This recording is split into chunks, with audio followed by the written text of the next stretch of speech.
What's going on, guys? It's Nick here, back with another video. Today I'll be breaking down the matchup between the Titans and the Patriots. We saw this playoff matchup 2 years ago with the Patriots controlling pretty much the entire game. But these teams are completely different this time around. In 2018, the Patriots relied on Gronk, Dion Lewis, and Danny Amendola to pull out the win, and the Titans were led by Marcus Mariota. From what I remember, I didn't go back and check, I think it was roughly a 14-point spread in that one. So going into it, everyone knew there was no way the Patriots were losing that game. This time, there's absolutely a chance that the Titans pull off the upset. Before we start this breakdown, I want to let you guys know that I started a second channel for these breakdowns as well as NBA content. So this is going to be the only playoff video posted on Fantasy Football Advice. The rest will be posted on FFA Sports Betting. So make sure to head on over there and check those out. So let's start the breakdown. We've got Patriots 5-point home favorites, and the total right now is 44.5, which is pretty average, not super low, not expecting a shootout. I'll start off with the Titans side. AJ Brown has had an incredible rookie season, especially over the second half of the year, and Derrick Henry has produced exceptionally as well now that they finally decided to feature him. They're still not using him in the receiving game. He's getting like 1 to 2, sometimes 3 screen passes, but basically all of his work is coming on the ground. But he's still averaged a little over 20 carries per game, including 22.5 carries per game in wins. So their ideal game plan is to just feed him the football. Hopefully he's getting 5-6 yards a carry, and to use AJ Brown and other receivers off play action or off misdirection, because they like to actually give the ball to their wide receivers on carries for basically the rest. But they do not want to just air it out 50 times. It's not the Titans' game plan. Stephon Gilmore will be matched up with AJ Brown in this one, and that's going to be AJ Brown's toughest matchup all season.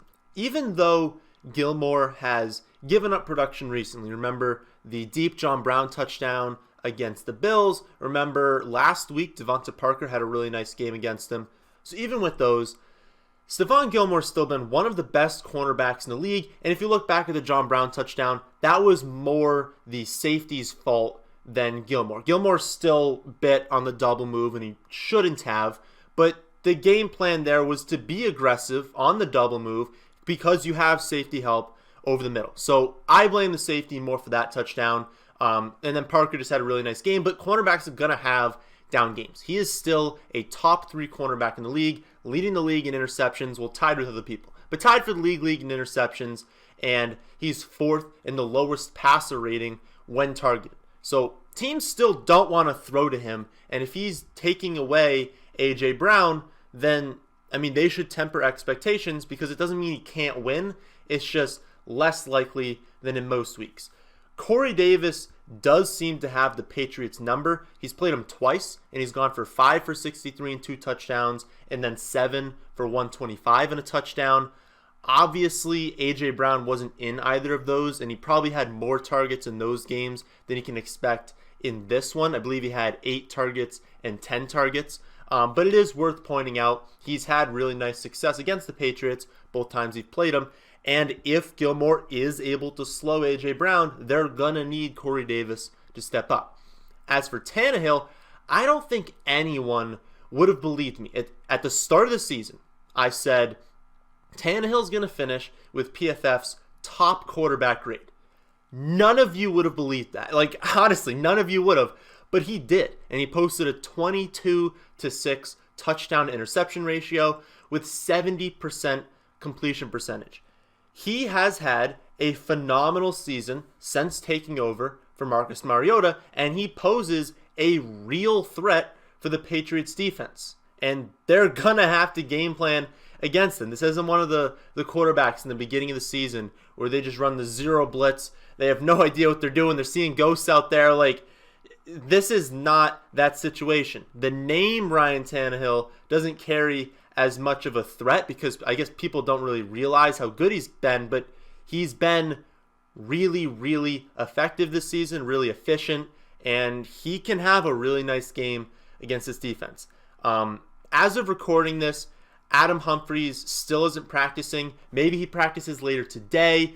Maybe he gets on the field on Friday. But if we don't see him on the field in either of those, don't expect him to be playing. They have other receivers, but no one that's going to make a real difference, right? I mean, this game's going to come down to how many points Tannehill, Derrick Henry, A.J. Brown, and Corey Davis can put together. My current thought on that is around 20 to 24. The Patriots being at home really does help them. They've historically played much better defense at home, and they've still only allowed 14 points per game this season. So you got to think the Titans should be expected to score slightly less than their season average, which is 25. So I think 20 to 24 is a really good bet, but I wouldn't be shocked at all if the Patriots do find a way to shut down Derrick Henry, shut down A.J. Brown, and lead to a lower scoring game from the Titans where they only see, that like 13 to 17 range. So I think 20 to 24 is the best guess, but I wouldn't be shocked to see them come in slightly below that. On the Patriots side, we've got a completely different offense than we're used to seeing. Obviously, Brady, Edelman, James White, these are the staples in the offense, but behind them, it's been really gross. Honestly, like, Sony Michel has been hyperly inefficient this season. N'Keal Harry can win contested catches, but he can't get any separation, so it really hurts when Brady looks like he's taken a step back as well. Sanu seems to have been a waste of a second-round pick. Maybe he can put together a better season next year, but he doesn't look like he's working all that well. And then they don't have any tight ends worth throwing the ball to. And to be honest, they're not that great at run blocking either. So it's a big step back taking away Gronkowski, looking at Edelman having multiple injuries. He's still like limping through games right now. And like I said, Brady's taken a step back this season. You start to realize that a game that has been a lock for the last 20 years almost isn't. I mean, the bettors have moved this game from -3.5 to -5, and the total's gone up by a point. So Vegas does seem to think that the Patriots can figure out their offense and put up points into like the mid to upper 20s.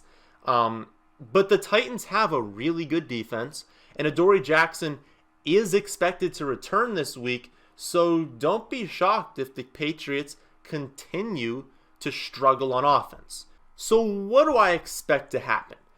I expect the Patriots to come out featuring Rex Burkhead and James White over Sony Michel. It doesn't make a whole lot of sense for Michel to see the field unless he's doing really well on the ground. So if he comes out and he's getting 6-7 yards a carry, they'll try and continue with that. But that's pretty unlikely to happen. And as soon as they see he's only getting 2 to 3 yards, sometimes getting stuffed at the line, they're going to take him out. They're going to go with James White. They're going to go with Rex Burkhead because those guys are much better in the receiving game. And honestly, they can still get it done on the ground. I do expect we see playoff James White, the guy that goes out there and gets close to 10 receptions. And they'll likely attempt to feature Julian Edelman in the passing game. Of course, that's going to depend on his health.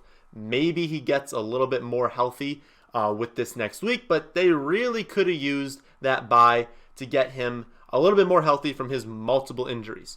I do believe that they've been using James White less in recent weeks to not give too much away and to make sure that he's healthy, because if they didn't have James White and they didn't have Julian Edelman in this game, it'd be really tough for them to win it. So I think that's been part of the reason they're struggling, because you watch their games and you're like, why? Like, why is James White not being used at all? I think it's a little bit to do with they don't want to give too much away and they want to keep him healthy. That's at least my take. Maybe they're just not using him because they don't feel like it, but That doesn't make a lot of sense. So assuming they feature James White and Rex Burkhead, they should be able to move the ball a little bit. And I do think score into like the mid-20s. On the other side, I do expect the Patriots to do a decent job containing Derrick Henry. They're very unlikely to just shut him down, but I expect them to limit him enough to force Tannehill to beat them with Corey Davis, Jonnu Smith, Tajay Sharp. If they can do that, even with how good Tannehill has been, if the Patriots are successful at taking away Henry and taking away Brown, just having Gilmore stay on him, then I don't expect the Titans to be able to score enough points to win. So I'm predicting a score of 24-20 in favor of the Patriots. But again, it would not surprise me at all if the Titans won this game. So that'll do it for my breakdown of this game. Remember that the rest of my breakdowns will be on the other channel, FFA Sports Betting. So make sure to check those out. But that's the end of this one. I hope you all did enjoy. If you did, how about hitting the like button? And if you're new here, how about subscribing to the channel? Thanks for watching.